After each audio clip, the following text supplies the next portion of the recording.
On day 58 of the Russian invasion of Ukraine, we've just heard that a mysterious new suicide drone system manufactured by the United States and tailor-made specifically for the Ukraine military has just been cleared for transfer to that country. It's called the Phoenix Ghost, a highly evocative name, highly mysterious name that fully represents how little we actually know about it. Take a look at this report.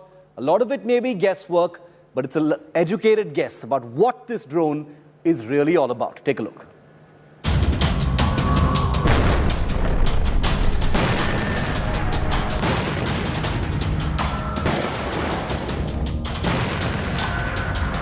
In 2 months of war, one of Ukraine's key weapons against the invading forces has been its fleet of combat drones.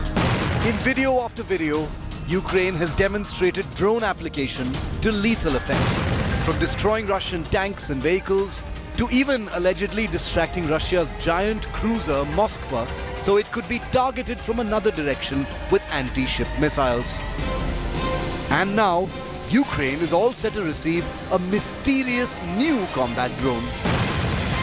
The United States has just announced the supply of a newly developed attack drone specifically customized and fine-tuned for the Ukrainian military. The mystery drone, designated Phoenix Ghost, has been developed by the California-based Avex Aerospace with direct inputs from the Ukrainian military. While no images exist of the Phoenix Ghost, it is said to be a derivative of the Switchblade drone system that's already being supplied to Kyiv. The precise details of the drone remain unclear, but it will be a huge addition to Ukraine's aerial defenses against Russian assaults. This is a drone that had been in development before the invasion, clearly. The Air Force was working this. This unmanned aerial system is designed for tactical operations. In other words, largely but not exclusively to attack targets. Designed to attack, the mysterious Phoenix Ghost will have similar capabilities with the AeroVironment Switchblade. The Phoenix Ghost drone will be able to hover over an area for up to 30 to 40 minutes hunting for targets. Drone operators on the ground will be able to hit targets with a small warhead at a range of up to 10 kilometers. This mysterious new drone can take off vertically, fly for over 6 hours searching for and tracking targets, and operate at night using infrared sensors. The new weapon, headed to Ukraine's arsenal, would be able to take on Russian medium-armored ground targets. The deadly Phoenix Ghost drones can also be reused for surveillance missions if they're not employed as kinetic weapons against Russian forces. The US has already fast-tracked production efforts to arm Ukraine with the Phoenix Ghost. This particular system would very nicely suit their needs, particularly in eastern Ukraine. These drones are part of a larger $800 million security assistance package announced by the White House. The package also includes 72 155mm howitzers, over 1.4 lakh artillery rounds, field equipment, armored vehicles, other tactical drones, anti-tank guided missiles, counter battery and air defense radars, helicopters, and a whole lot more. As the conflict rages on, the US military is tailoring capabilities in each defense assistance package to what the Ukrainian forces need in the field. The next phase will feature the mysterious Phoenix Ghost. Bureau Report, India Today. The one thing that many US journalists and analysts believe is that the Phoenix Ghost is some kind of a customization of the existing Switchblade suicide drone that has already been supplied to Ukraine or is in the pipeline to be in Ukrainian hands very soon. Now, these are drones that have already seen action elsewhere, and here's how they actually work. Remember, as you watch this report, the Phoenix Ghost could be an improvement or a derivative of what you're about to see.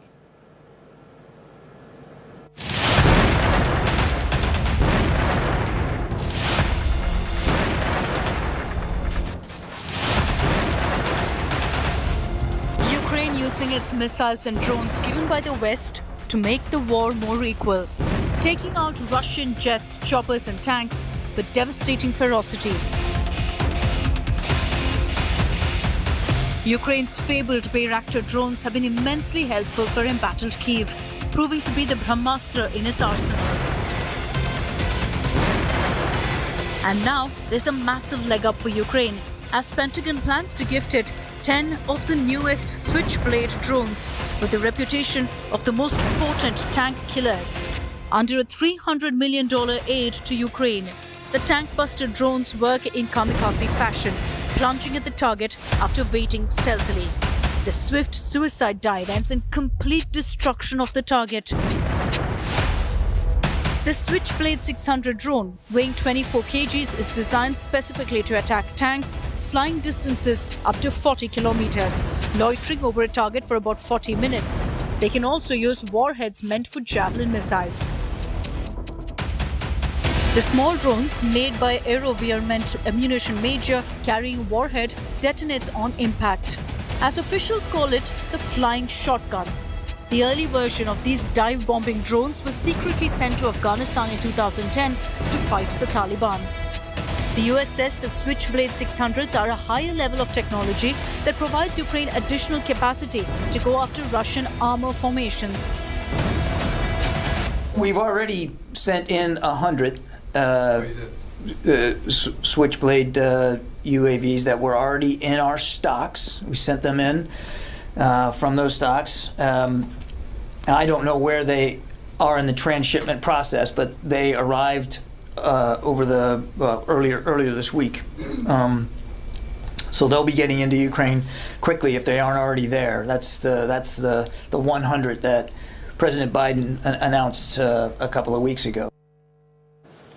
Well, after declaring the successful liberation of the city of Mariupol, the city of Kharkiv is now in the Russian sights. And remember, with Kharkiv in the north and Mariupol in the south, it will basically be a completion of Putin's big objective of liberating, so-called, the eastern part of Ukraine. Take a look at these two exclusive ground reports by the only team that's still reporting from the Ukrainian war zone.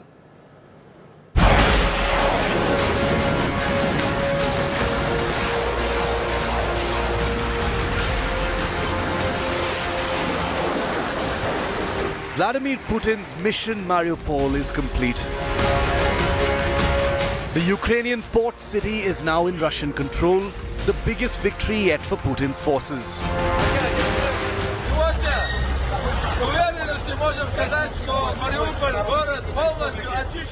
The special operation to destroy Mariupol is complete. Everything is clear and we have no questions.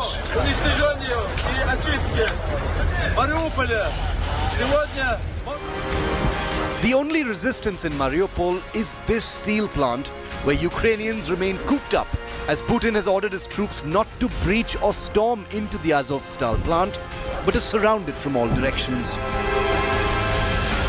Ukraine's pleas to release their citizens from the Azovstal steel plant have so far fallen on deaf ears. I consider the proposed storming of the industrial area pointless. I order to abort it. This is the case when we must think. That is, we must always think, but even more so in this case, about preserving the life and health of our soldiers and officers. There is no need to climb into these catacombs and crawl underground through these industrial facilities. Block off this industrial area so that not even a fly comes through. There is not a single building in Mariupol that has not been destroyed. For over a month, Russian soldiers kept the city under tight siege, not allowing even humanitarian corridors. Hundreds of thousands of residents remained there without food, water or medicines. Nearly 60 days of this war, and President Putin scored a huge strategic win in the city of Mariupol. But what's next? Ukraine's second largest city of Kharkiv. That's right. Russia will be looking to secure two big cities in the east and thereby complete a successful operation in Ukraine. But Ukraine has made it clear that the country will continue its aggressive fight back. This is an ambush that has been laid by the Ukrainian forces in one of the forested areas around the Kyiv region. Another soldier, you can see him using the rocket launcher in case there is an invasion. Soldiers remain on guard 24/7 to hit back at any Russian assault, laying traps to ensure Putin's troops don't roll their massive tanks into Kharkiv. We are at one of the forward posts of the Ukrainian forces, and this is where a lot of artillery shelling has been happening. They have been pounding these places for long, the Russian forces. These are the places where they take shelter in case there is an artillery attack, in case there is firing. Positions of the Ukrainian forces that is guarding the route up to Kharkiv, the main highway and the arterial roads that come towards Kharkiv from the Russian border are being guarded by this team here, and they are on guard 24/7. Such has been the situation around Kharkiv that the forces are expecting a massive invasion from the Russian side any time. The Russian assault isn't slowing down, and the Mariupol victory will invigorate Putin's troops to go all out in the capture of Kharkiv next. With Abhishek Bhalla in Kharkiv, Bureau Report, India Today. We've shown you what's been happening in Mariupol. Here's a look deeper inside the city of Kharkiv. It's Ukraine's second largest city, and it's a city that India Today's Mausami Singh has been to, and she reported just minutes after a missile strike. Take a look. India Today is showing you pictures, the latest pictures of the missiles that are raining on the city of Kharkiv.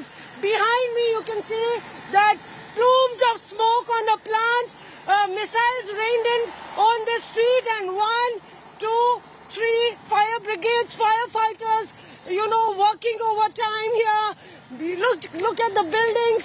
All these buildings up till 500 meters of stretch have completely collapsed in terms of the glasses shattered. Here, attempts are being made to actually douse the fire at this fire plant. The missile's impact was so hard that you can see that the building behind me, it's absolutely black and charred with smoke. Firefighters are getting several calls in a day. It's not an easy job for them, working overtime 24/7. And there you can see at a distance the impact of the missiles raining in was felt 500 meters away. An ambulance pulling out the dead who were in a car, and they didn't know that it's going to rain trouble for them. Video journalist Parminder Sharma getting you this ground report from Kharkiv for India Today. India Today getting you these pictures of a missile attack that happened very shortly, and 2 people who were traveling in this car were charred to death. The emergency services was pressed to action, and they are carrying the remote remains of the dead body. You can see that they're trying to open the door. It's not, they're trying to open the door because the entire car has completely crashed, and the ambulance is right here. It's a situation where, these scenes have become a daily routine here in Kharkiv that has been facing a very aggressive attack by the Russian troops who are on the borders of Kharkiv. And here you can see that the emergency services have been pressed into action, and they're trying to retrieve whatever remains of this couple who were traveling. Very disturbing picture, but this is the nightmare that residents of Kharkiv are living with.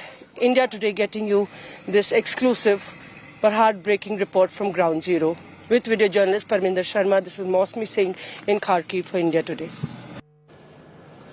He's referred to as Putin's attack dog. He's referred to by other very unkind names, but there's no mistaking the fact that Ramzan Kadyrov, the Chechen warlord, is Putin's man who has delivered Mariupol. He's the man who's taken his militias into this eastern city on the Azov Sea coast and delivered Russia's first big urban victory in Ukraine. Here's more about Ramzan Kadyrov of Chechnya. Вот так говорит наш командующий, самый лучший командующий. Ramzan Kadyrov, the man who rules Chechnya with an iron fist, handpicked by Vladimir Putin for the top job. Someone who wrestles crocodiles with bare hands. Known as Putin's attack dog, Kadyrov landed in near-fallen city of Mariupol with one mission: to capture the port city for his leader. And he's done exactly that in a matter of weeks with his Chechen fighters.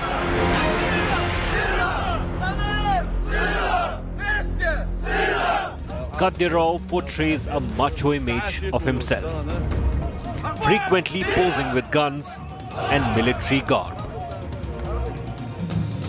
He has never shied away from flaunting his opulent wealth. A known tyrant who stops at nothing.